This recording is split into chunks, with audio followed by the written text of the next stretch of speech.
Is there really only one way to cook up life? Could life form from a different set of ingredients? Science fiction writers have speculated wildly about alternative life forms, but in the cold, hard world of science, we only have proof of life as we know it. But if an ocean really is critical, does it have to be an ocean of water? That's a question that drives NASA's Chris McKay.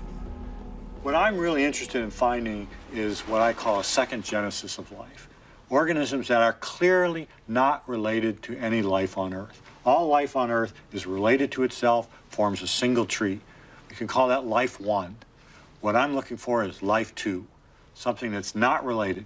It doesn't have to be profoundly different, but it has to be different enough that we can say with very high confidence that they are not related to us. We do not have a common ancestor. Where such a life form could feasibly emerge was anyone's guess. Until in 2005, the world's attention turned to Titan, the biggest of the moons which orbit around Saturn. At that time, all we knew of it was that it looked gassy, orange, and lifeless. We knew that Titan was a fuzzball from telescopes. Before spacecraft ever went to Titan, just looking at Titan with a telescope, we could tell that it had a thick atmosphere. But then in 2005, the Cassini-Huygens probe passed by, revealing a surface that was unexpectedly Earth-like. It was dotted with huge bodies of water, bearing an uncanny geographical similarity to the Great Lakes.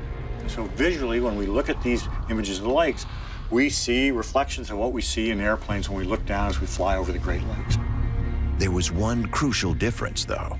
These weren't lakes of water. They were lakes of methane, and at minus 292 Fahrenheit, they're too cold for any life form with an Earth-like chemistry.